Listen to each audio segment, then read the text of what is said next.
Consciousness and Mother Nature. We pick up some handy powerful fimbulrúnir. Óðsmál, Freyjukettir.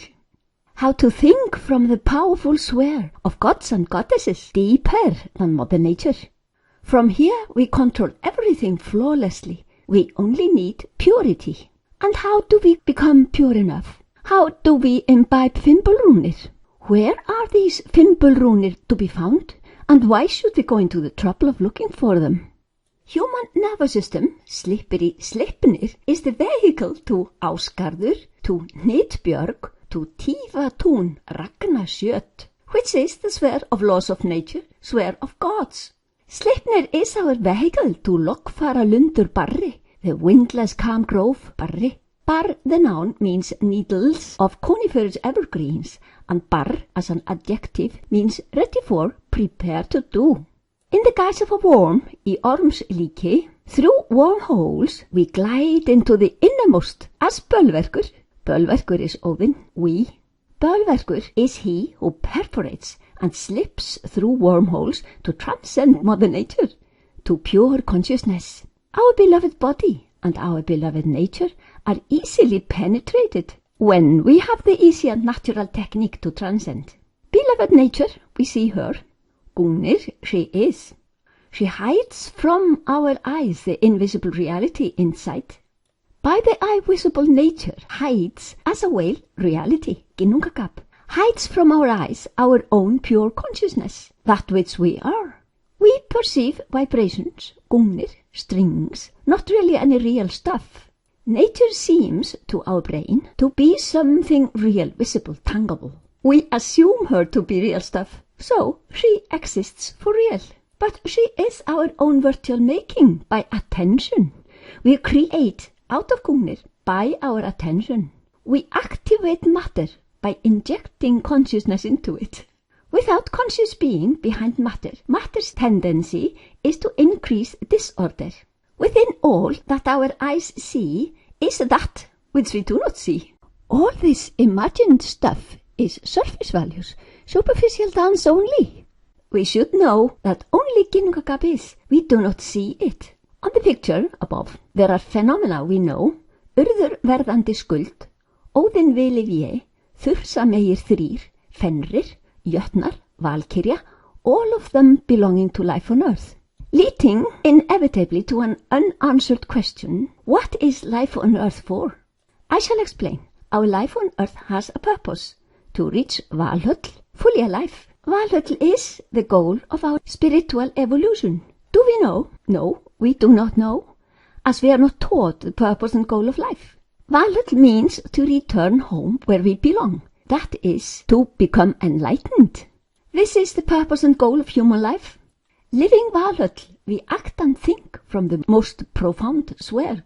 Here we master fimbulrúnir, which are mighty, powerful, always correct, always flawless, as are the laws of nature, as are the gods who preside over them.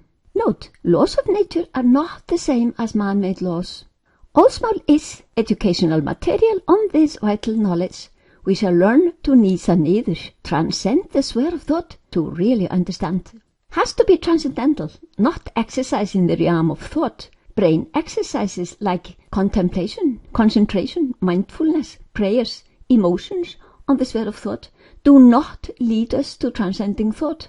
Such practices might be strain on the brain only. Be careful. Do not try to reach pure consciousness by striving or imagining. We do not transcend thought by banning the mind to think. Concentration, contemplation, relaxation, waiting for, expecting, is on the sphere of thoughts and keeps the mind in the sphere of thought. So, still another question. What is the sphere of thoughts? Is there something else, something that is beyond thought? Have we ever thought about that? Or rather into that? Do we only know sleep and thoughts? Dreams are thoughts. Does our education ever touch on the sphere of life beyond thought, away from the duality of the world and opposites in life? Pure consciousness, the reality of all there is? No, it does not. We live life exclusively in the sphere of thoughts. Now we should know something about thoughts. We have thoughts on surface level, weak and shallow, but from the deep levels of mind, we enjoy more powerful thoughts. Thoughts on the surface level of mind are volatile. They lack profundity, lack their base. Consciousness, ginnungagap. Thoughts that have their power from the unknown field, beyond, within thoughts, are powered by Fimbulrúnir. We need that profound level of thinking to be influential. The trouble is that we do not find that deep level, do not even know about it. We should be taught how to contact the origin of all, our own consciousness. We should be taught how to imbibe Fimbulrúnir, as knew our forefathers long, long ago.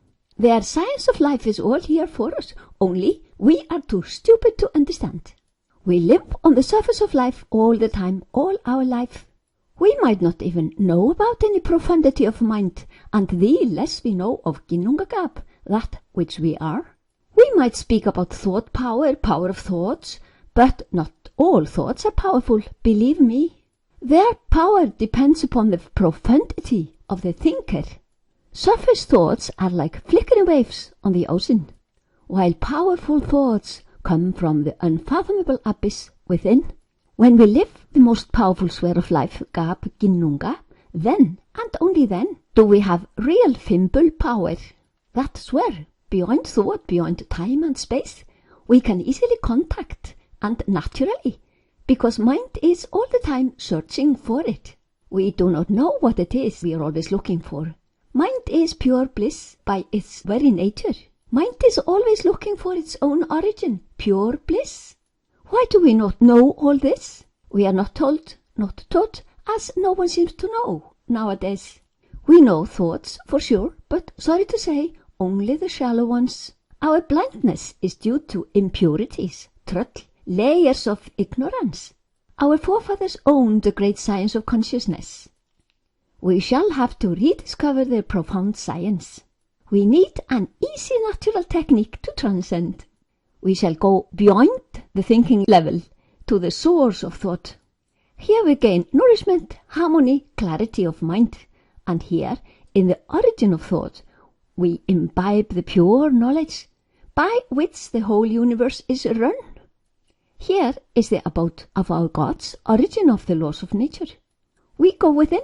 We transcend nature, we transcend thought.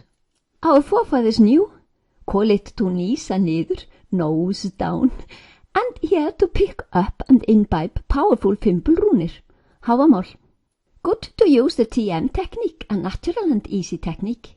Research by the hundreds is carried out for TM, ctm.org. Millions have learned it, doctors recommend it, delightful. The TM technique for transcending effortlessly and naturally makes use of the natural tendency of the mind, which is to seek bliss and find bliss. The supreme bliss is only to be found within. We give mind the chance to find it. Mind is always seeking bliss. Do we know this? Mind, by its own nature, always moves towards happiness. Only a crude mind does not know where to find the eternal bliss. Our senses bring a bunch of material happiness to the mind. We do not know that all that material delight is not the real bliss, not the eternal bliss, not that which mind is seeking. How can we know when we are not told, not taught? We are consciousness, all of us. Óðinn on Vingameður is we, humans, naturally and easily transcending the sphere of thought. On the picture to the right, Týr á meiði, and the runes Týr, mother, TM. The best thing we can do on our spiritual path is to live ginnungagap within, I myself given to myself, and here to reset the mind to its due divine perfection. This we do when we want to be powerful, each one of us, and create a perfect world. World is veröld, man's lifespan. It is from here that we create a perfect nature. We shall learn to understand our spiritual purpose, and once known, then learn how we reach our goal of life. To begin with, we understand intellectually, on the sphere of thought, rational human thinking level, we study Óðsmál. Then we also understand by experience, nísa niður, go beyond. We shall have to learn transcendental meditation to easily and naturally let go of thought. Has to be transcendental, not methods keeping the mind on surface level of thinking. When correctly practicing, we give mind a chance to settle. Has to be learned properly, no effort. Thought naturally becomes faint. Mind, by its own nature, moves towards the bliss within. Our ego expands to infinity of glaðheimar, to live pure reality, pure consciousness. Pure íðavellir, the ever-moving field of pure consciousness. When mind naturally settles, naturally by its own nature, it has the chance to find what it is always looking for, bliss. Once found, our ego expands to infinity. Transcending is automatic once we learn how to give mind the chance to find what it seeks. What is mind seeking? Happiness. All the time seeking happiness, actually pure bliss. We learn how to slide, slip, glide effortlessly on Sleipnir, human nervous system, into the sphere of the gods and goddesses. Gods, Rögn, Regin, Tívar, Dýjar, who preside over natural law. We here live the sphere of total natural law. We live here the origin, the fountainhead of the laws of nature. From here, nature emerges. From here, we create powerfully, and always right. This creative power is what our forefathers term as fimbulrúnir. Dwelling here, living pure consciousness, is the powerful state of man, pure consciousness. Here is the origin of nature and all her attributes. Nature actually is but an idea, yet she is perceived by our senses. We claim to hear, feel, see, taste, smell as for real, make her real. The senses bring gungnir to the brain makes a world. Do we know this by now, or do we not yet understand this? Our senses register höfuðskepnur, the 5 elements, the worldly vibrational modes, gungnir. Senses perceive so-called stuff. We are chasing fake stuff all the time. Our senses always try to please mind by bringing vibrations to it. Our senses try to please mind's insatiable thirst for happiness. Mind seeks happiness, yet not knowing where it is to be found. Our senses do not perceive the greatest happiness within. They search out there, search dutifully all the time. Perception is exclusively what the senses are made for, their job. Do we know that bliss is not to be found in stuff? Our 5 senses do not perceive ginnungagap. Our 5 senses do not perceive pure consciousness. They cannot find glaðheimar for us, lovely as our senses are though. But we do have a highly evolved human nervous system, which we can purify and use as a vehicle to our innermost ásgarður, and thereby to glaðheimar. Note, glad means happy, and it means wide. This is the sphere of infinite width and infinite gladness, bliss, and glaðheimar are to be found within, not out there. Valkyria serves us in the most natural act of transcending home to ásgarður.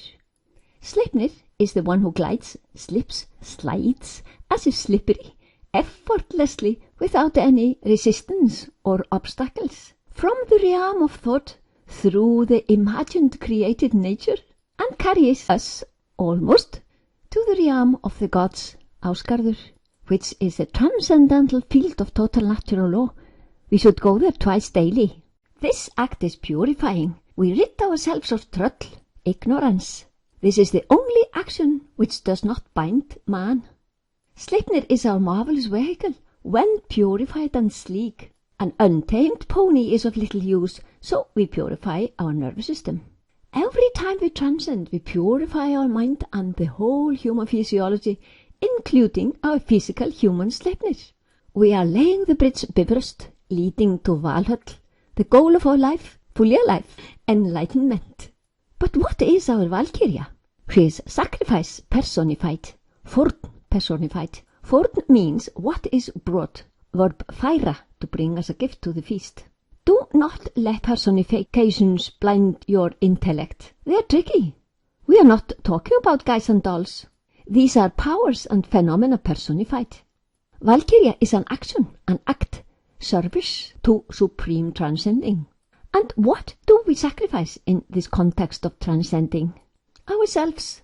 No stuff, no gungnir. Self to self, I given to Odin. We only sacrifice our thought, our mind, bring ourselves. So doing, we expand our ego to infinity. Note, to sacrifice some worldly vibrations of nature called stuff is not what this I given to myself is all about. That intangible no stuff has not much bearing as a form. Vibrations stuff brought as a gift to the feast are of meager value. Symbolic profound rites should though be understood, performed in pure consciousness of pure men. Do we know? We accept and we take of nature's bounty, but do not give back. Thus we are mere thieves, egoistic brats. Bart Simpson, saying grace at the dinner table, thank thee for nothing, God, as we paid for the food ourselves. Thinking, murmuring, thanks, grace, is only on the verbal level, and at best on level of sincere thought and emotions. However intense, they are all worldly and might lack profundity. Thoughts, emotions, words are a part of the worldly package. Unfortunately, that package is all we have been taught about. Here, education seems to come to an end. We should know better. Ginnungagap has been left out. They never taught us that. We know by now that there is a huge difference between thought on the superficial level and thoughts from the source of thought, pure consciousness. Out there is the surface level of thinking. In here, the unseen source of thought, pure consciousness. Thoughts from the source of thought, from pure consciousness, are powerful. The baseless thoughts on the surface level are not. We do not get to know the field of pure consciousness unless we learn to nýsa niður, transcend the realm of usual volatile thoughts. Nýsa niður is to go beyond, peep within realm of thoughts. We support and nourish nature and her divine laws only by going beyond nature, her vibrations, nýsa niður to the origin of nature, the origin of the created. We transcend created nature to the source of the created. We transcend visible nature to the sphere of total natural law, the sphere of the gods who preside over the laws of nature. Ásgarður, the garden of Isis. Note, laws of nature have nothing in common with the laws written by man. Repetition, I know, and emphasis, but these are main points. Transcending is the way to become a self-realized man, which happens to be the purpose of life, only we do not know. When we are stable in the self, everything is achieved in a way that is simple and automatic, and is only evolutionary. Here we think and act from the perfection. Enlightened, we perceive nature's gungnir, and we perceive Ginnungagap, pure knowledge, all possibilities, our eðavellir, ever-moving field. Nothing is but Ginnungagap, yet we have terms for things. An unenlightened man sees only the flickering vibrations, phenomena he speaks of as nature, a world, a universe. Understandably, all the gungnir of nature is but Ginnungagap, nothing tangible. The body of the great goddess is made of strings, different vibrational modes only.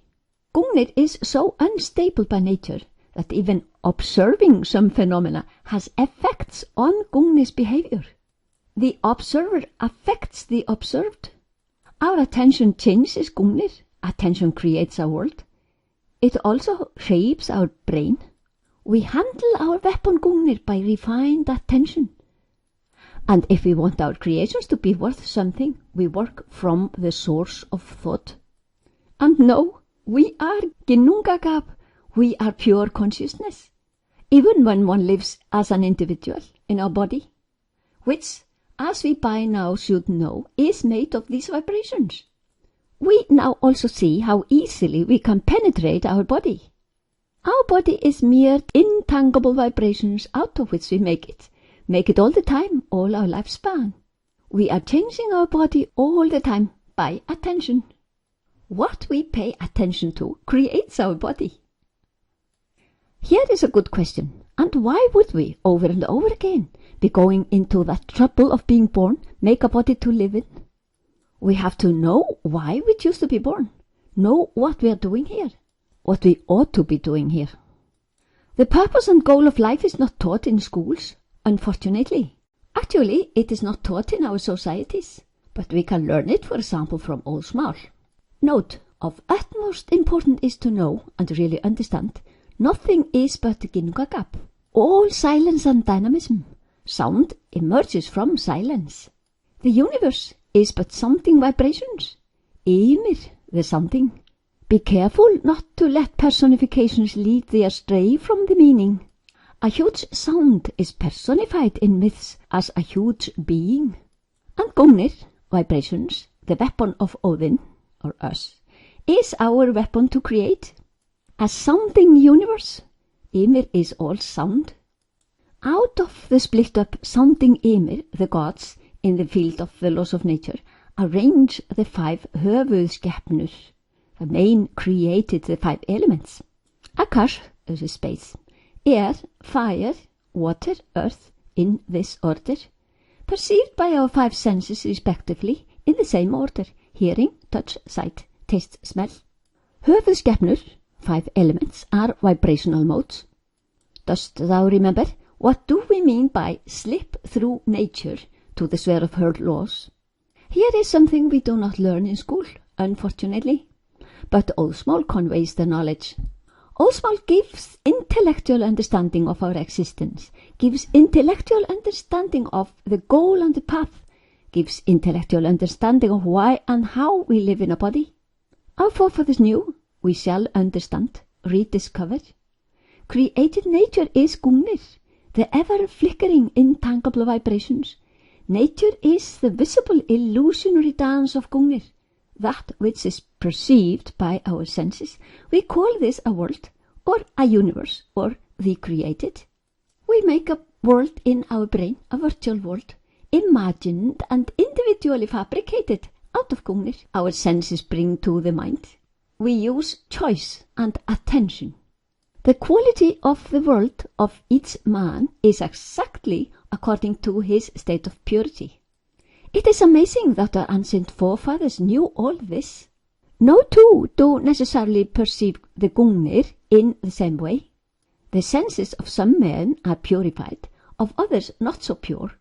The world is as you are is a true proverb. Our state of purity decides. See Óðsmál book Rígur, Ríksþula. It is of utmost importance to understand this above, if thou art going to understand this book about effortlessly becoming a self-realized man, and understand the terms our forefathers use to explain the profundity of life. The profundity which is not perceived by our senses, ginnungagap, hnitbjörg, ásgarður, loggfaralundur barri, and all the other terms our forefathers used for this transcendental sphere, transcendental field of life, origin of nature, origin of all. And no, all there is it. Our forefathers' term hnitbjörg is the cliff of hnit. Footnote: hnit can mean many precise things and can also indicate height, as birds glide effortlessly in the air where there is upstream at the side of a tall cliff. Hnita is the verb used when birds effortlessly glide in circles or hang in the heights simply by making use of the upstream of air. This cave is inside us, deep inside our heart.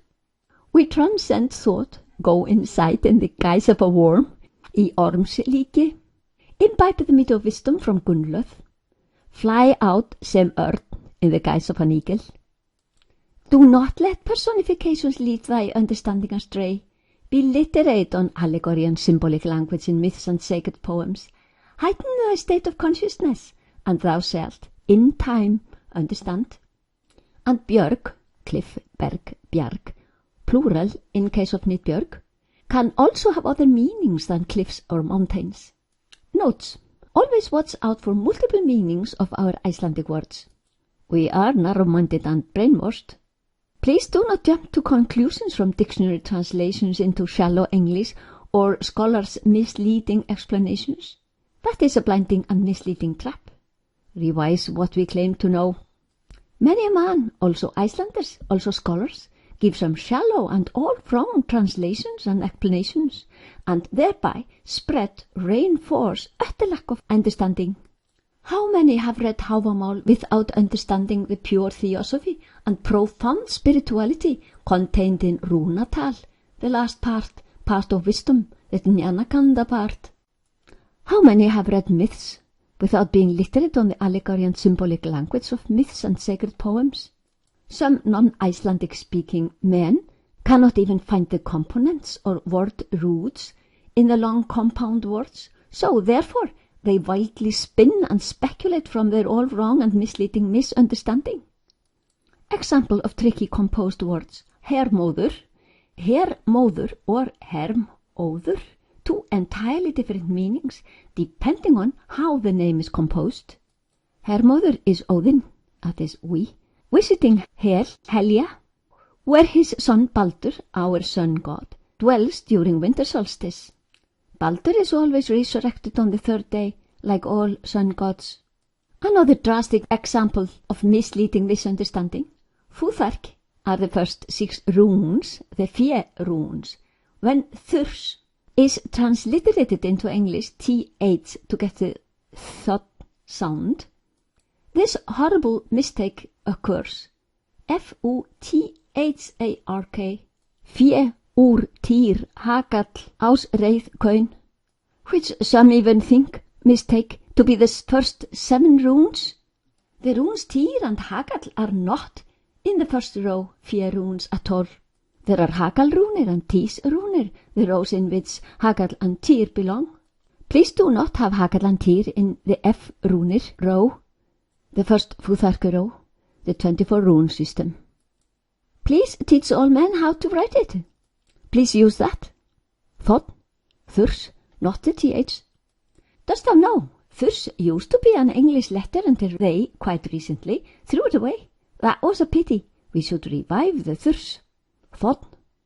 More of the far to common mistakes. Auðumbla. Do men not know that names have a relevant meaning? Some say audumbla. Wrong accent, wrong pronunciation, no understanding for auðumbla. And important, the accent should be on the first syllable, as always in Icelandic. What does auð mean, and what does umbla mean? We have to know in order to understand what her name is conveying. Names are not mere meaningless labels at all. Every name conveys a profound meaning, even more than one. And why a cow? Why personifications? Some say Bifrost for the bridge Bifröst, not understanding bif nor rust. Pronounce Bifröst, accent on the first syllable. The less we know from where and to where this bridge leads. We are not taught about the great goal of life for which we create Bifröst. Why are we not taught this? Nobody knows, nobody seems to know nowadays. But read Óðsmál and find out. The most important in life is to create Bifröst and know that Bifröst leads to Valhöll, for us fully alive, from ignorance to enlightenment, becoming einherjar. And here we master the greatest power, fimbulrúnir. Every man can and should lay his Bifröst. It is easy and delightful. Óðsmál book, How to Lay the Bridge Bifröst, available on Amazon. We speak about Bifröst, we have heard about Bifröst from our spiritual heritage, only we have no idea what Bifröst is. The less do we learn the importance of laying Bifröst and how to do that delightfully. We lay the bridge layer by transcending nature, thereby to visit Ásgarður every day of our life. And why would we be laying this invisible bridge? It leads us to the goal and purpose of human existence, purity, enlightenment. Bifröst leads to Valhöll, enlightenment of a living man, the goal of life, ultimate goal of every man, the most powerful state of a living man. First then, we can bear the name a man. Dost thou understand? Or is Valhöll still a foggy place to thee? There are wrong ideas all around. One is Valhall being a place of death, while it is a state of living men. Confusion with death, devotion, afterlife, and threats of theocracy, churchianity's ideas. Most of the misleading ideas have come into circulation when ignorant or cunning men impose theocratic dogma and creed onto our ancient wisdom, sneak into concepts.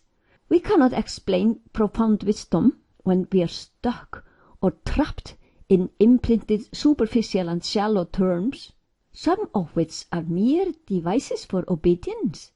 Unfortunately, that happens all the time. No profound knowledge available, superficial eloquence only, surface thoughts and words.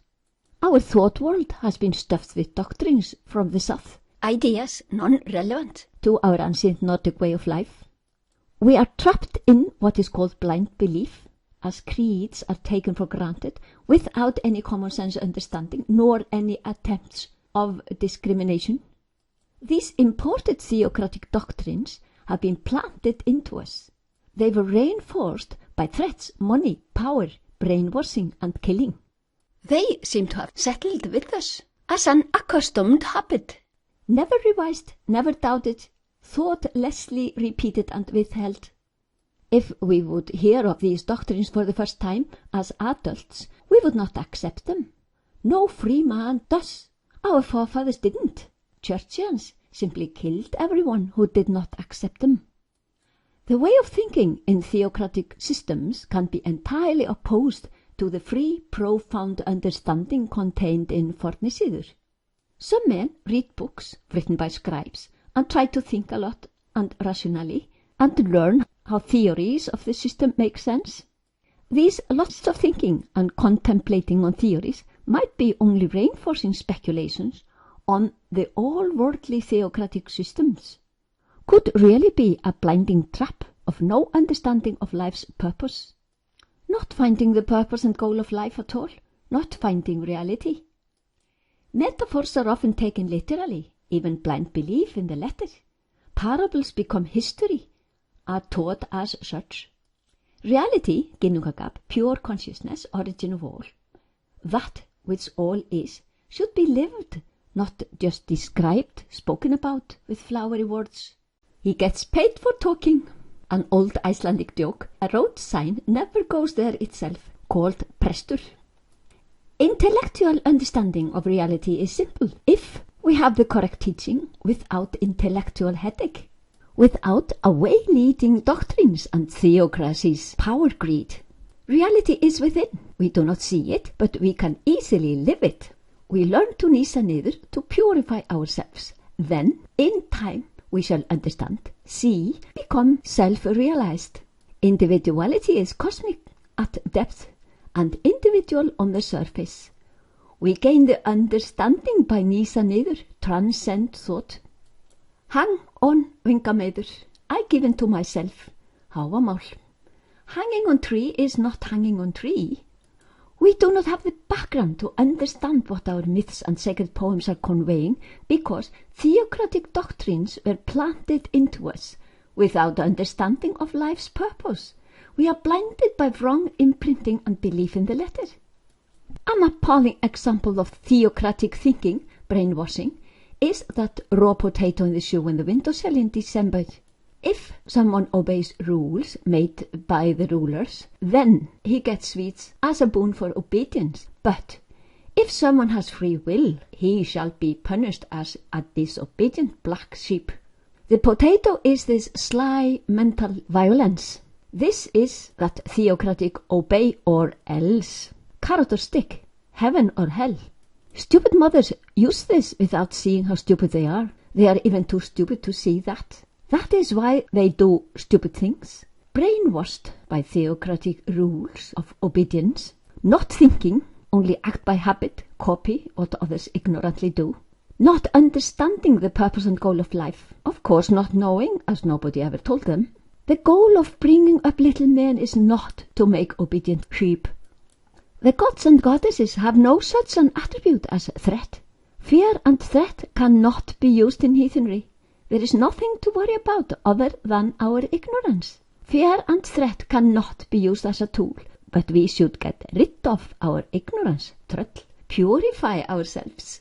In the sphere of the divine sphere of life, there is no fear. Here there is perfect orderliness only, reflected in our natural law and in our universe. According to our ancient common sense philosophy, free will and self-responsibility are our best qualities in life. We shall purify ourselves, then we seek only the highest. We should help our kids develop will and responsibility. We shall not teach them the mere blind obedience to rules. The obedient one is manipulated, dumb puppy, not a free man. We should simply understand regulations and their purpose, and understand the purpose of each regulation. Is it sound or not? We purify ourselves to seek only the highest and the right. Now, why would mothers use stupid theocratic tools on their kids and use their God, named God, as a threat? That seems to be the only thing they ever heard. Have them obey. Dominance and violence only breeds dominance and violence. Mothers obey rules and are brought up in mental violence. Obey or else.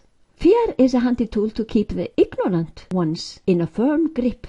We should understand, this is important, some ancient heathen concepts have been explained by monotheistic adherents in an all wrong way in order to make fornisiður look ridiculous. Deliberately a twisted meaning. The true meaning of our myths and poems has been distorted. Some brainwashed men refuse to see here but stupid, naive tales. They have no understanding of pure spirituality and theosophy. Why not? They never heard about spirituality as to understand it correctly, as this word is used in a theocratic way only, superficially. Men do not understand the profundity of pure spirituality. This word, spiritual, is in our society a mere superficial and all-worldly declaration, spoken about but not lived truly. Conversion never was for salvation anyway. It was Roman strategy of one God, a monogod, one king, one state, one ruler. Kings learned this quickly. Caught the point, the handy tool. It was politics all the time. Real spirituality is the only way to see through this plot.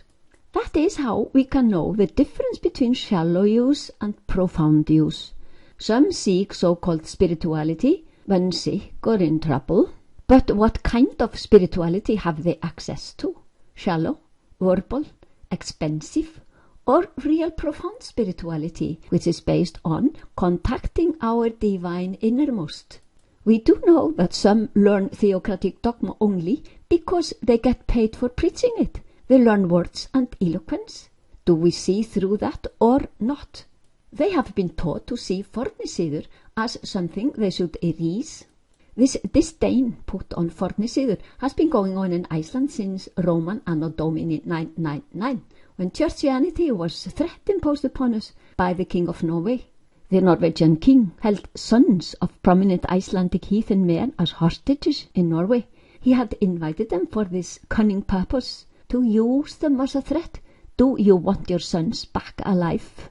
Choice was for us, convert or die. No big deal for us to choose officially to convert, as we would keep on with our heathen customs unofficially. They even tried to call churchianity new siður, replacing fornisiður. Churchianity is not siður, spiritual tradition, at all. Cannot bear that name. This trick was only a part of the brainwashing. The plot was all about a mixture of threats and brainwashing.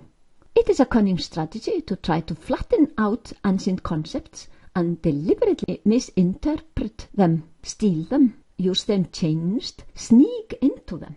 Instead of ancient profound understanding, we now have superficial terms. Superficial meaning, the only used. We are brought up in superficial meaning and we hear nothing else. So we blindly think in the theocratic, churchian way, without realizing the blinding imprinting of the Dark Ages. Even the word God is used in a drastically changed meaning. We are, though, in the first commandment of the Roman monogod institution, told that there are other gods, the ones we should not have. So we know all the time that many gods are here for real. The gods we are told not to have are the only real ones. Our real gods are spoken of as primitive and stupid ideas of primitive and stupid men, aberglaub, superstition, old rubbish. The wished-for consequences are, we have lost the profundity of our own spiritual heritage. Do we realize this? Do we know that we cannot and do not understand allegory and symbolic language in our own ancient spiritual heritage? Our shallowness is due to ages of imprinting of superficial values and shallow creeds, a smart Roman tool to rule over our thoughts. Gods, the real gods, cannot be used for dominance, as they preside over the laws of nature in their divine abode. Ásgarður, Ragnarsjöt, Tívatún, swear of natural law.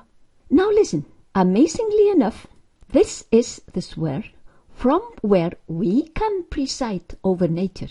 We only have to become pure enough to master that divine treasure.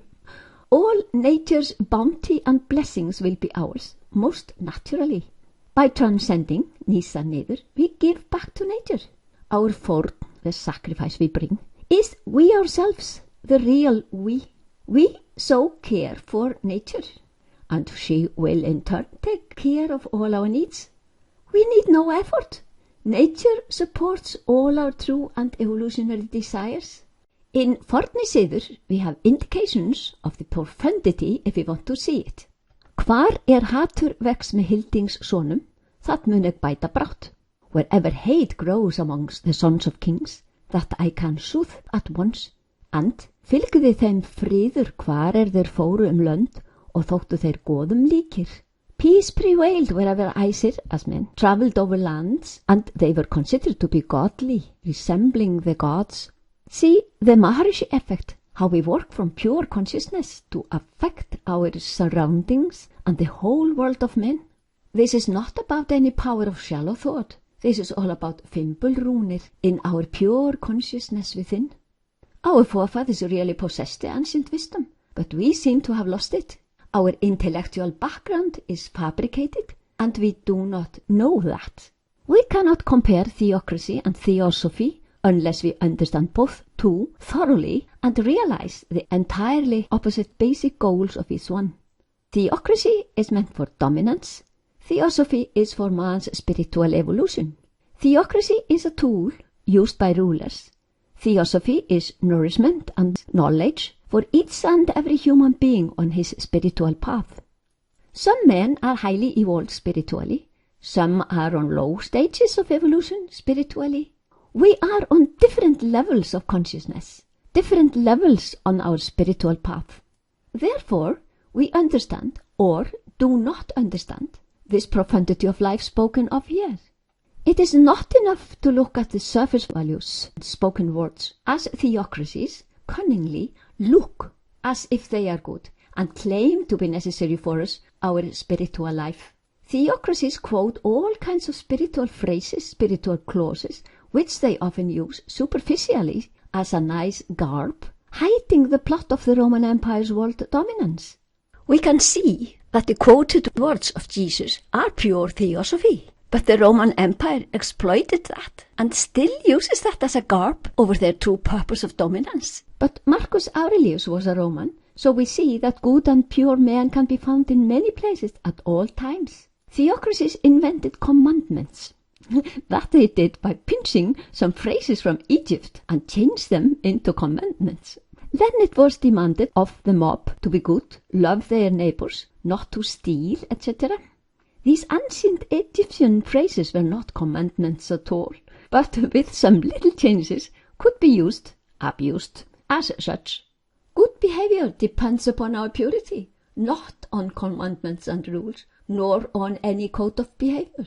When we purify our nervous system, Sleipnir, thereby heightening our state of consciousness, then we naturally get to know and effortlessly realize how to be good, be peaceful, love our neighbors, not to steal. We simply heighten our state of consciousness to purity. How do we do that? By regularly nýsa niður, so to purify Sleipnir, ridding ourselves of trull, ignorance. This fundamental knowledge is missing in some attempts to reconstruct our forefathers' ancient science of life. There exist all kinds of superficial attempts to reconstruct the olden ways. Some of them are shallow reconstructions. Some men have made a bad try in the rediscovery. Superficial reconstruction. Inventing rituals, inventing ceremonies, designing clothes to wear, decide upon behavior, serene, casual, free, wild, pious. We can even hear some reconstructors speak of all gods and goddesses in past tense. Odin was, Eir was, as if digging up some old dead stuff, kind of museum junk, of which they blow the dust. Some reconstructors, neo-pagans, tend to have declarations: we are good, we are responsible, we are peaceful.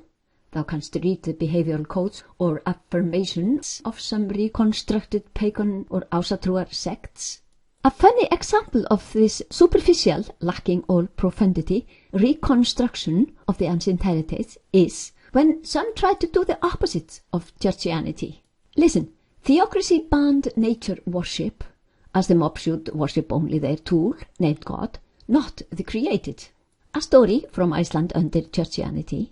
The wife of the priest caught her sons sitting at the window, admiring the beautiful sunset, admiring the beauty of nature. She, angrily, pulled the curtains and ordered them to pray to God. This was the doctrine of churchianity at that time. Do not adore nature, worship our monogod only. Why? Did someone have the notion of the unstable nature of nature? They warned against the devilish, luring, dangerous, and astray-leading nature of nature. In Iceland, nature was said to be a horrible man-eating skessa, a trolless. We should avoid nature, as she would lure us away from God, lure us into her cave in the mountains, and never let go of us. But what is it, that cave inside nature? Have you ever thought about that? Was this ban possibly a cunning theocratic way to keep us in thoughts, andacht, on the theocratic God, and have us stay away from our devouring inner caves? To sort this out, we should imbibe the flesh and blood of the teaching of enlightened men, not with superficial ritual bearing a Latin name. We imbibe a sip of quasir, the flow of wisdom, that is, transcend, no superficial rituals. We then understand the underlying message, transcend to the origin of all, found within, and live that. Then nature and her gungnir will not consume our attention. Do not ask the priests, even if they have a Latin name for a superficial ceremony of drinking blood and eating flesh, pretending to be Jesus Christ incarnated themselves. They do not live the underlying truth. We need profound understanding, not hollow superficial rites. Now, in order to oppose that nature worship ban, some Ásatrúar reconstructors claim to be nature worshippers. Declare, we worship nature, we are nature worshippers. But now think, what is gained by that? What do they worship? Christianity banned nature worship. Nobody knows why. Just a rule. Did someone there know how intangible visible stuff is? Or was it their women disdain? Goddess disdain, the dogma that female nature is bad, deceiving, tempting, luring us away from their Roman God, the masculine, all-ruling power. Anyway, some reconstructors of our pagan past come to the conclusion that they should do the opposite, love nature, worship nature. Is it that her beauty pleases the eye? She is yielding. Do they know what nature is? They might exploit nature in many ways, eat killed animals, wear animal skin, fur, hide, meaning their love is egoistic love. Killing is always a sin. Every being is on its evolutionary path. We shall not destroy that. Can they explain what they worship? Beautiful visible nature? Our perception of the dancing gungnir perceived by the senses? Do they know that the profundity of life lies within nature? That we shall have to learn to nýsa niður, to live that swear?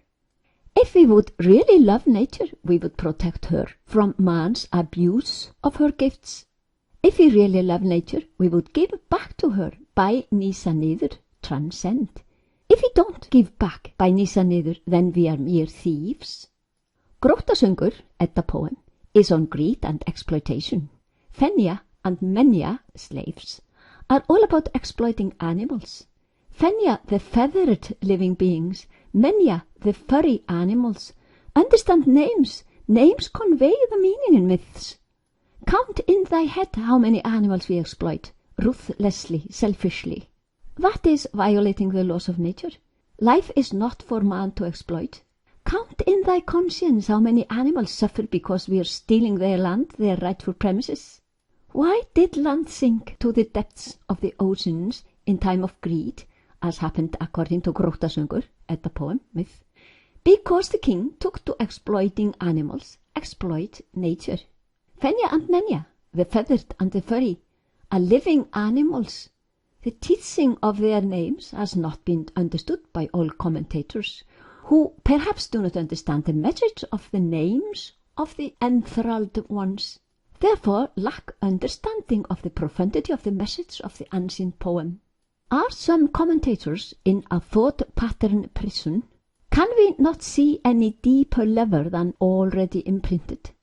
Perhaps exploiting animals is just as Christianity said that their God will have it, gave all animals to man, and as we know, man is too stupid to handle this responsibility.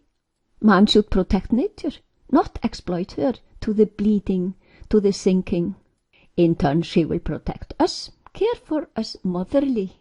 We give back by transcending, that is nísa niður perpetually. Giving in return is meðmál. Please do not read myths as an illiterate believer in the letter, and not in the cage of old imprinting. Understand the symbolic language, the allegories, and find the perfect science they convey. First then thou becomest literate. Dost thou know that the self-realist man can control nature from pure awareness, his pure self? Wouldst thou like to learn how we can have Mother Nature mild and perfect? How we can keep Mother Earth in her inherent perfection, as should be the only natural normal state of nature? Never should we violate the laws of nature, as disharmony will, by that, accumulate, and, in the end, Mother Nature bursts in one way or another. Óðsmál skræða, mighty old nature, our greed and nature's tolerance. Remember, her laws are not man-made, they are divine. She gives gleipnir. Mothers tend to tolerate naughty children to a certain extent, but accumulated malbehavior has drastic consequences. Seriously note, there is no such thing as an angry God, whatever thou hast read or been told by theocracies. Theocracy's tactic is to have us believe in words in books written by men. These writings are used for their egoistic purposes. There is no wrath of gods, but nature has her limits. We do have urður verðandi skuld, our deeds returning to us. Óðsmál skræða urður verðandi skuld, örlög, karma. This misconception of wrath has somehow gotten into our stupid, credulous heads because of the use of a theocratic term, tool, named God. A term, concept, deliberately made for dominance and obedience. Don't undermine the smart Roman strategy, man. That tool is said to be good and become angry. When, if man obeys the rules, that tool is said to love us. If we do not obey the rules of the theocracy, disobedience called a sin, he will punish us. So, this smart Roman man-invented capricious tool is said to be good, if that suits the ruler's goal to have the mob like him, and the other aspect, wrath, when that can be used on the credulous mob to create fear and thus obedience. Really smart. We do have a goddess named Sin, who is our purifier of sins, or purifier of our ignorance. Óðsmál skræða, sin glasir valhöll einherjar. So the term sin is no exclusively churchian a term. Churchianity arbitrarily decides what is a sin and what is not. Some killing for the rulers couldn't make a man a saint, not a sinner. Our understanding of the term sin, violation of the laws of nature, is a sin in our forni siður. A sin is only committed in man's blinding ignorance, tröll. Sin, violation, creates bad karma. Our doings hit back. Sin refuses, sinjar, sin, filth, ignorance. Acting as a kind of a sieve or a filter, she lets us, when we are purified, into the divine realm classes. In theocracies, this tool called God is also used for the karma phenomenon. Our gods do not meddle with karma. Karma is a law of nature only, physics. An action has an equal reaction coming to its original source where it was set forth. In these cunning wrath of God stories, there is a mix-up with how nature can tolerate our wrongdoings to a certain extent, and, in the end, she bursts as calamities, wars, disasters. Note, man-made laws in books are not her laws. Accumulated violence towards nature, when violating the laws of nature, which is sins, causes nature to burst. No wrath, a law of nature only. An action always has an equal reaction, physics. An action causes an equal reaction, physics. As we behave towards nature, so she behaves in turn. Law of karma, in our terms, urður verðandi skuld. As we sow, so we reap, in Jesus' words, a simple law of karma. When we protect nature, then she protects us. When we nourish nature, she nourishes us. Please think clearly from now on. There is no wrath of gods. All these invented lies about heathenry being stupid have hit into the textbooks and are taught in schools as history. We are soaked in lies. We have heard that theocracy, churchianity, claims itself to be good and tolerant to all men, but their true quest is to impose the Roman Empire on the whole world, whatever cunningness or brutality it takes. We shall know that there is nothing to fear. We will be free from the brainwashing and think clearly. Then the theocracies will lose the grip. Accumulated wrongdoings cause nature to burst. Violating the laws of nature is a sin.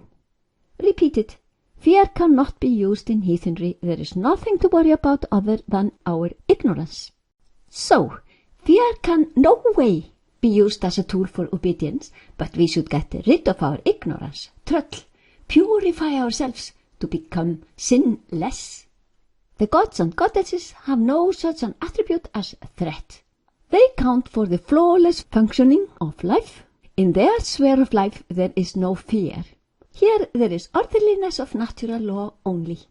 Tívar are deva, dýjar, gods, whichever term we prefer in each case, they are divine order. Rögn and regin, the gods, means perfect orderliness, rajana. Rögn and regin literally means the flawless order and perfect orderliness in the universe, and so does the name Rán. Óðsmál skræða, ægir and Rán. The gods and goddesses are these flawless divine powers in the universe. Gods preside over the flawless divine laws of nature. Here we have Ragnasjöt, sphere of orderliness, rögn. Tívatún, dynamic creative sphere of tívar. Natural laws are always perfectly flawless and correct. Laws of nature are the perfect functioning in the symphony of the universe. Please think clearly from now on. We need understanding. There is nothing to fear, but we must rid ourselves of ignorance. We only have to rid ourselves of our ignorance, blindness. That we do by perpetually nísa niður, transcend thought. Then we do not violate the laws of nature, never, ever. If we love Thor, we should understand what he means. He means, how do we gain all the strength in the world? If we claim to love Thor, what would we do? We rid ourselves of ignorance. We batter our tröll, ignorance. That is what Mjölnir is for. Óðsmál skræða Thor. Learn to nísa niður, practice it daily, and thou shalt start seeing. Tröll, ignorance evaporates, leaves us, and we see. When a man is pure, right behavior comes naturally. We do not see our trul ignorance. We have to annihilate them and let in our goddess sun. Our unseen trul are the cause of our mistakes. These mistakes become the cause of disasters. Trul are ignorance. Ignorance is not seeing truth, not seeing who we really are. Note, we do not leave ignorance. Ignorance leaves us. It is not for real in the first place. When we get caught in the vicious cycle, as we always do, we simply invoke God ullur to burn it up. Óðsmál skræða, þjóðvitnir, ullur, heimdallur. The gods have been functioning here since Freya, the space-time foam bubble, broke loose to become our universe, our virtual intangible universe of sounds and strings. Óðsmál skræða, the great goddess. Goddess Freya is all strings, gungnir.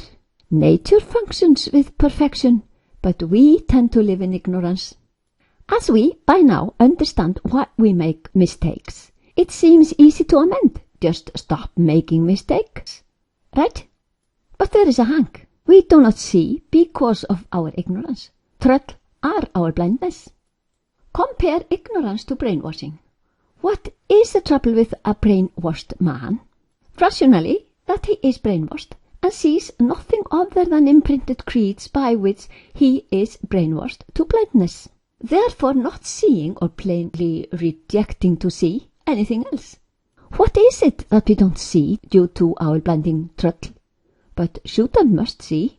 We see not the unseen reality within our own self. Óðsmál, the unseen reality. Learn to nísa niður. It has to be transcendental. Learn transcendental meditation. In Hnitbjörg, which we reach by transcending, nísa niður, we meet our þursamær, þarsmeitin, Gunnlöð. Hnitbjörg, our cave inside where Gunnlöð awaits us. Gunn can mean battle, and Gunn can also be a form of Guð, God. And Löð would tell us, the hospitable, inviting, luring, the one generously offering and serving with love. And what is offered here in Hnitbjörg? The precious meat of wisdom, mjöðurinn dýri, which is a sound, kvasir. Note that blood indicates flow. Kvasir is a flow of sound. In myths imbibing the wisdom, it is not drinking blood. Note that all names and terms have a meaning, many have multiple meanings. We understand according to our state of consciousness. Many terms can be understood in several relevant ways, so they can be indicating several ideas, all of which might be pointing out something profound and worthwhile. Note clearly that our understanding depends upon the state of consciousness we live, be it high or be it low. The world is as thou art because of this. We should heighten our state of consciousness, purify ourselves, become einherjar. Then we create a beautiful world. We purify ourselves by nísa niður regularly all our life. We need no intermediaries to ourselves, to our divine innermost. This means we transcend the sphere of thought ourselves. Gunnlöð invites us, welcomes us to her, our innermost abode. Innermost, yes, as Hnitbjörg is a place inside our heart. This transcending the sphere of thought, transcending nature, is termed the fourth state of consciousness. Waking state, deep sleep state, dreaming. And the fourth state, transcending, fully awake, go beyond nature, visit Ásgarður, the sphere of the gods. This act, nísa niður to the fourth state of consciousness, is purifying, rids us of trul, nourishes all life. This is the only action which does not bind us. This is how we are laying the bridge Bifröst, layer by layer. Bifröst leads, in time, home to Valhöll, enlightenment of a living man. We rediscover our forefathers' great knowledge, their science of consciousness, which has slept as the sleeping beauty during the dark ages. We learn by repetition. In our case, we have to unlearn, rid ourselves of, all the wrongs, and relearn with understanding, and believe me, that needs a conscious effort. So now some refreshing revision review, further reading suggestions, more details. Of course, I mean still more repetition, but thou art going to like it. We need to catch up with many long dark ages of Australiating imprinting. We can smile now. Further elaboration on the purpose of life, using the terms handed down from our forefathers, going through concepts again for sake of clarity and profound understanding. Valhöll means returning home to our real home. A picture from Snorra Edda. Val, Sanskrit, means here to come home, return home, come back where we belong. Óðsmál skræða, Sanskrit and Old Norse. And höll is a palace, great hall. In myths and bedtime stories there is the deeper meaning, an exalted state of a living man, not some imagined building to live in, only a purified state of living a man's life. Do we understand that this is what the name Valhöll indicates? Coming home, returning back home fully alive, back home to our only normal state as a human being, our only really worthwhile state, enlightenment. First then, when enlightened, we can bear the name a man. Do not inadvertently go for distortions and misinterpretations, some mix up with churchy and after-death terms. Beware of brainwashing on our shallow and blinding background and twisted interpretations. We are the wisdom. We live it when we are pure. We only have to take a sip of the mead of wisdom in Hnitbjörg and bring it to the gods in Ásgarður. Where is that cave again, at Hnitbjörg? It is within. How do we get there? By knees and niður, transcend thoughts, all naturally, as the very nature of mind is to slide towards bliss. Does one remember how we go to Ásgarður? How our pure Sleipnir is our human physical vehicle? What are we doing in Ásgarður? Here we obviously are not thinking at all, as it is beyond thought, bringing the meat, and by that we enliven the gods in us. We invigorate the gods in us by living their sphere of life, which is the origin of nature, the quantum level, deepest level of nature, the field beyond time and space, the most powerful sphere. Material creation, including our human physiology, first emerges from the unified field of total natural law. Please understand this. It is modern science and our forefathers' ancient science. Why would it take time to do this Nisa? What is the purpose? Gain skill in mastering divine flawless power in our lives. Create a perfect world simply with our attention. From here we master nature and her qualities. Her qualities? Þursamegir þrír, three Thurs sons, Tríguna. They are the rulers of the world of duality and opposites. We dance with them without knowing it, our whole lifespan. We have to take a break from Þursamegir þrír, Tríguna. Sattva, Rajas, Tama, Tararara, rulers of the world. Óðsmál skræða, until the three Thurs sons show up, Tívar play happily in Ida vellir. Dost thou remember that the meat, mjöðurinn, is a sound, a squashing sound, a sound. The meat of wisdom is the flow of kvasir, the sounding, the nourishing flow of the wisdom meant for us. Our imagined fabricated world is but vibrations, gungnir. We had better make the sound and healthy ones. No false screeks. Note that blood in myths is a symbolic term for flow, not any real blood. Wund is from Sanskrit root ud, Icelandic und, original meaning of flow. Keep in mind allegory and symbolic language when reading myths. If thou readest the Óðsmál books, thou knowest already that the universe is made of sound, as Ymir is the sounding. 5 vibrational modes. And know that the 5 elements, höfuðskepnur, main created, are different vibrational modes, our split up Ymir. Óðsmál skræða, sand and matter.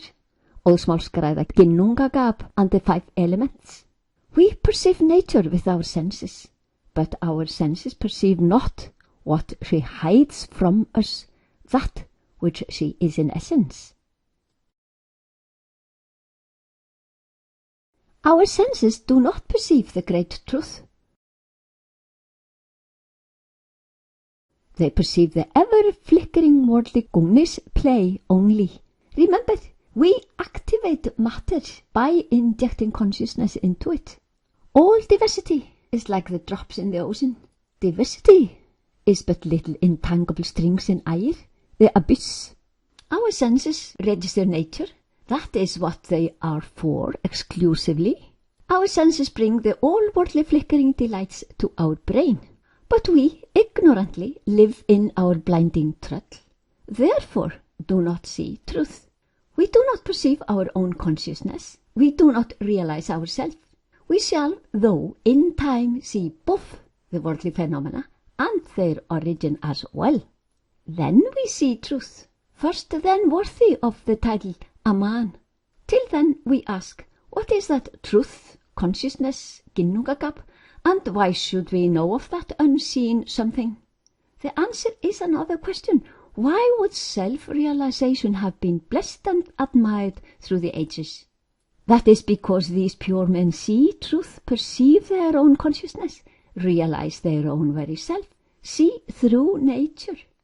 They think and perform from the sphere of the gods, the origin of thought, not from the sphere of nature's gungnir, the superficial values, not from the sphere of superficial thoughts.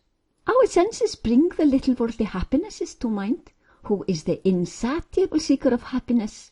The great happiness, the innermost divine bliss, is not to be found in flickering, beautiful creation, nature, which is registered by our senses. We are searching for happiness in the wrong places.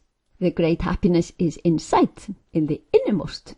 Thou canst read what Jesus is said to have said, and see herein pure theosophy. Kingdom of heaven is within, and one thing is necessary, Martha. What is that only necessary mentioned here? Nisa niður? We should know the huge difference between, on one hand, Roman Christianity, the handy version they wrote, composed, and on the other hand, Proto-Christianity, the pure theosophy contained in the quoted words, whoever the scribes were, wherever the knowledge came from originally. Enlightened men do not want to be worshipped. Such writings in Latin by Romans is cunning theocracy. We do not know for sure if Jesus ever existed. We do not know if the story about that enlightened man is true history or only a stage or settings for the theosophy put forth there. His name was not Jesus at all. We can take events symbolically, not literally, such as the cross, the flow of water, wine and blood, resurrection, etc. It might be symbolic, not history at all, not meant as belief in the letter, but something to understand. Jesus might even have been metamorphosed into a solar deity, or the other way round, that is, personified. What we are told is often correlated to the zodiac and heavenly bodies, movements, faces, functions. By Christianity, the concept Jesus has been abused for wars, killing, brutality, horrible conquests, Roman Empire's world dominance. Do we see that the Roman Empire is still here? Churches and priests are not a necessity for us. They are very expensive, always in need of more money. Priests work because they get salaries. Some priests need not even believe in the stuff they are teaching. Intermediaries are unnecessary, and they are astray leading. We ourselves have to take a break from our senses in order to give mind a chance to find bliss and truth. We have to see through nature and find truth. The experience of pure consciousness has, through the ages, been described by the Vedas and by great classics of philosophy, the Vedas, Aristoteles, Platon, and Odin in our fornisíður, and by modern science, Ginnungagap is known as the unified field of total natural law. Our forefathers knew. Upanishad, when the five senses and the mind are still, the intellect rests in silence. And the self is not to be sought through the senses. The Creator made the senses to go to the world outside, and therefore one looks outward and not within oneself. But the wise sage, with his eyes turned inward, seeking life eternal, found the self. End quote. This is easily achieved if we know how to nýsa niður, transcend naturally and effortlessly. innocently making use of the very nature of the mind to seek bliss. To transcend means to go beyond. Nísa niður means to nose down. That is not done with striving, not by trying to ignore or suppress the senses or mind, not by banning thoughts, not by avoiding thoughts, not by trying not to listen to the senses and trying not to register what they bring to the mind, not by some strenuous contemplation or concentration, that the trying and struggling would be just another thought, and mere thought struggling on the surface level of life. Many a man has wasted lifespans in that without success. We do not want still another thought, nor any bands to obey. We want pure awareness devoid of thoughts, all naturally. This pure awareness is reached most naturally and easily when we have the easy and natural technique to transcend. See tm.org. Transcendence is when the mind, by its own very nature to seek happiness, slips into that, goes beyond sphere of thought. Now mind dwells no longer on the superficial sphere of thinking. Óðsmál skræða, gingagab nista ek niður. But when we start to learn how to nisa niður, we start from the thinking level and learn intellectually how to use the technique, learn how to give mind the opportunity to look for real happiness. The process then spontaneously takes care of itself. Any manipulation only disturbs the automatic inward flow of the mind. Individuality is cosmic at depth. We are going home. And individuality is individual on the surface, on the thinking level of mind. So what do we do and what not? What is never ever to be done by any man?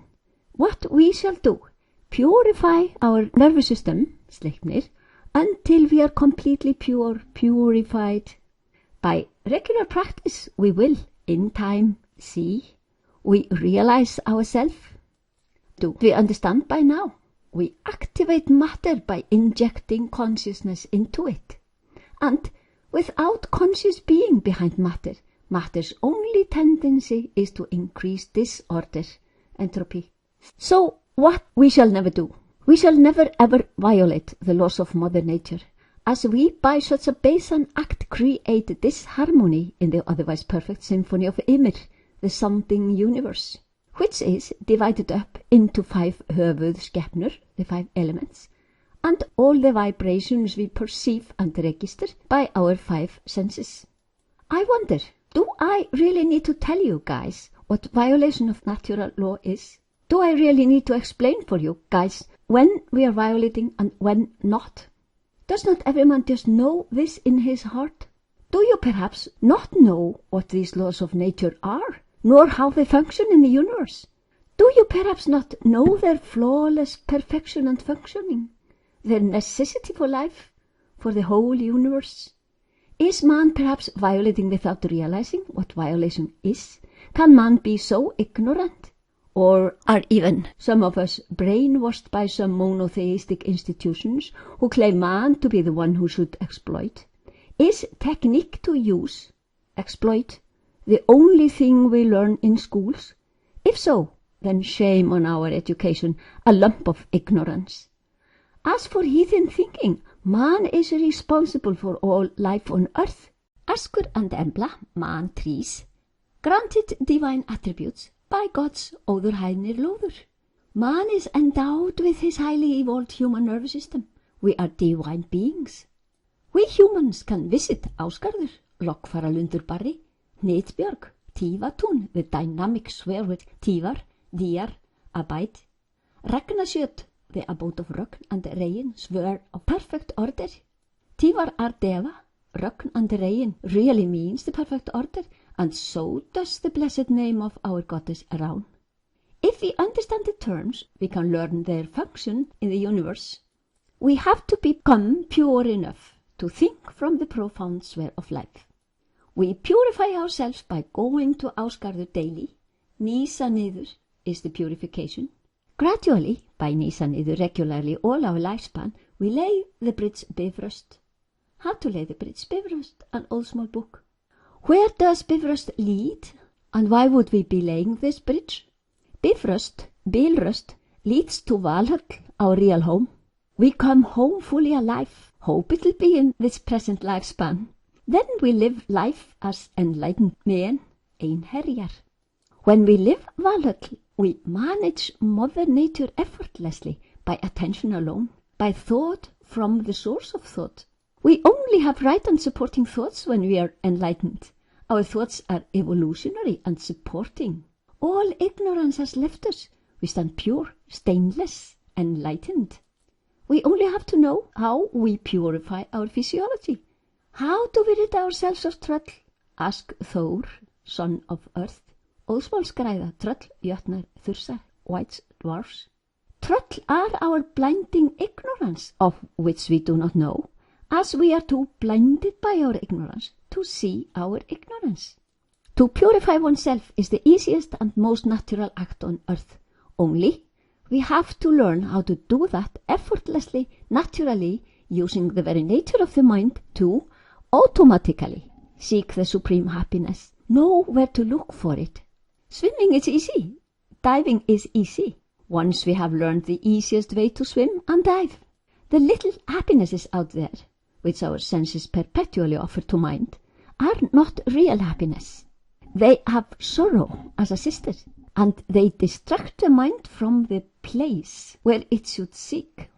Does thou see what I mean? Our little up-popping happinesses are such fun that we tend not to know what we are really seeking. Inner bliss. And where would that real happiness, the inner bliss, be found? Is it worth seeking? If yes, then what for? Our perpetual question. We can control nature to the good of all men and all other creatures. There will be no disasters, no wars, no disharmony when millions of humans learn to nýsa niður and practice that regularly. We shall produce no false note in the perfect symphony of creation. We are responsible for nature. There is a simple way to purify the whole world of men. We imbibe the perfect orderliness and purity from the sphere of the gods, Ásgarður, origin of laws of nature. We decide how nature is, how she behaves. We do so from the profound sphere of the gods inside us. Refer to the Maharishi effect. And our heritage, peace prevailed wherever Æsir were. We can soothe disputes and hatred of kings' sons. This should be taught in all schools, a great flaw in modern education, not to teach this.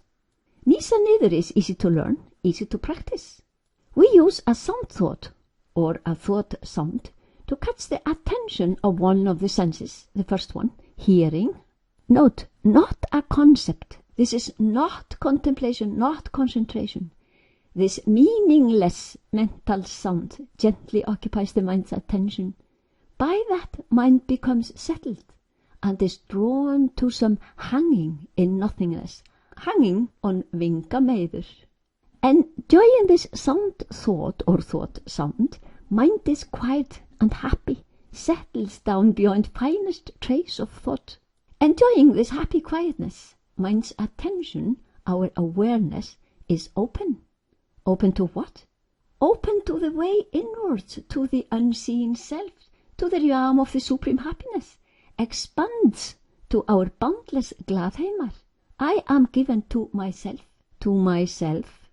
If we learn the technique correctly, as TM is certainly taught by qualified TM teachers, transcending happens automatically because of the very nature of the mind to seek bliss. Mind becomes subtle as a thought, which in the end fades away, all by itself, into eternal bliss, the boundless gladheimar of consciousness. Mind finds its own origin. The ego expands to infinity, to gladheimar, the widest and happiest sphere of life. We are now laying the bridge bifrost layer by layer. By practice and in time, we shall live Valhall. Here we use weapons to uphold the roof. They are obsolete now.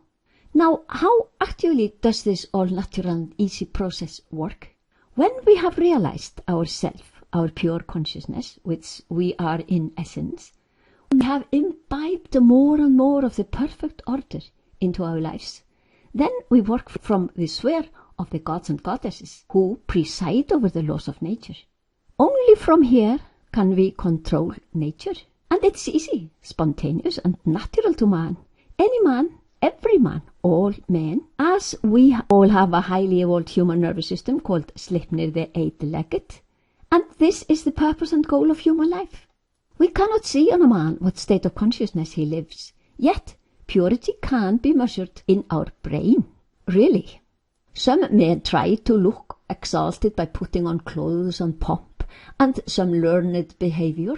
They try to look pious. They pretend to live exalted states of consciousness, but do not even know what it is to be pure. There are profound men, and there are shallow men. Criminal brain is stained by some not working patches or holes.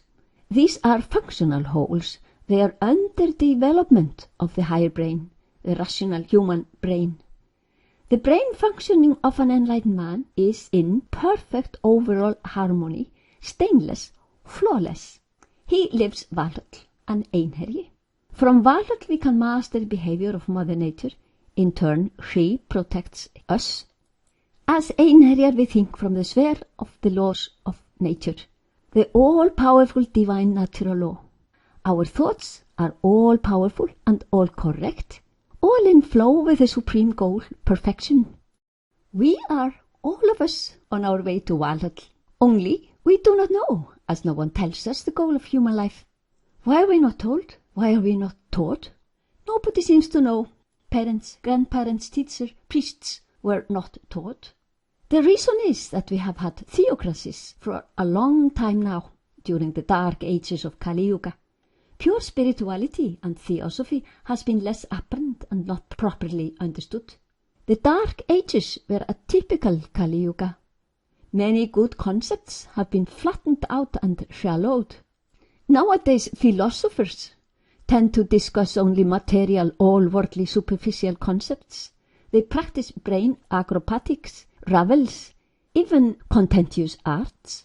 While the origin of all is not lived, not touched upon, not understood at all, as is done in the original pure philosophy. Philosophers might have names for Ginnungagap and pure consciousness, reality, but do not conceive of it by their own experience, do not live it, the sphere within thoughts, and therefore do not understand their own self, their own being. Theocracies do not teach the purpose of life, the path, nor the goal. Actually, when we know the real purpose and goal of life, and when we know how to reach it, theocracies will be exposed, and we will see that we don't need them. I think that is what is happening right now in the world of men. Know we not that a soul is but individualized Ginnungagap, contemporary functioning, living in a body, every now and then? And the less we know why it happens that we are born, how it happens, and why we are doing that over and over again. Theocracies invented for easier manipulation of adherents, one lifespan only. They planted that smart invention into generations of their adherents, have been at it for some centuries now. Hast thou met someone who still believes that only one life? They invented that, one lifespan only, for strategic purposes, a time pressure. Repent sins before thy death, pay all thy money to the church to gain pardon for sins, and peace in death. Actually, this selling of pardons was what Martin Luther protested. In a way, they have misled us from truth and life's purpose to the extent that many a man is an atheist now, terming all talk of some god, gods and goddesses to be fancy ideas meant for manipulation, money and deception, withheld by cunning exploiters and by credulous fanatic sheep. Unfortunately, some pagan ásatrúar reconstructors speak and think and live on the surface of life only. Most of them use words and terms of which they do not conceive the profundity. They understand not the true abyss of meaning. Nísa niður is the real purification. Hang is a metaphor here, pending in nothingness without any human thought. We fall from there again, Óðsmál, naturally, as accumulated stress gets released in the stillness of the nothingness. Nísa niður, falla aftur þaðan, transcend, fall out into thoughts again due to release of stress in our nervous system. Óðsmál skræða ginnungagap, nísta ek niður. What happens in the total silence? Release of stress in true state of rest and calm, which teases Sleipnir, and we, by that disturbance, fall into the sphere of thinking again. We then simply take another dive, all naturally. This is the only true purification. All outside means on sphere of thought and actions, such as superficial sacrifices, invented rituals, endeavor and striving, trying, manipulating, contemplating, concentrating, is not the natural way to transcend, go beyond. These efforts might never lead to transcending sphere of thinking, are not the going beyond we need, even if some men strive for it lifespan after lifespan. Note, our divine part, the great divinity, should not be said to be up there somewhere away from us, as that makes it not reachable. The great divinity, ginnungagap, is everywhere. It is the only there is. No obstacles are there on the way inwards. The great divine is easily lived, not something difficult to reach, not unreachable by us, not obscure, nor apart from us, no. Some lousy imprinting yields a misleading idea which has been planted into our stupid, credulous, pre-programmed minds. An up there and out there concept named God who rules has unfortunately been propagated for decades now. As we know now, only ginnungagap is. All there is it. It is everywhere. Nothing can be outside of it. It is eternity. We easily find our divine essence within. We ourselves. We need no intermediaries. We do this ourselves. Seriously note, the great divinity is right here, everywhere. We are it and we come home to our real self when we contact it. We should live it at all times. That will in time come with practice. We now see through the purpose and plans of theocracies. We shall have to rethink the whole thing, learn to nísa niður, and start seeing the true, profound teachings in forni siður. Huginn, Óðinn, Munin, Snorra Edda, Rati, Wormholes, Kýrin Auðumbla, Heimdallur, Gjallarhorn, the first element to become, Fenrir, Lupus, Hamarinn Mjölnir, Guðrún, author of Óðsmál, the little girl playing in nature. Háfugrasi og hrísi vex vegur ei tróðinn, hávamál. If it do not tread the path often, it will get covered with weed and tall grass. Go often within to find the cave inside. Here the only real treasure is to be found. How do we find it? Learn to nísa niður, transcend. Our goal, from tröll to Valhöll.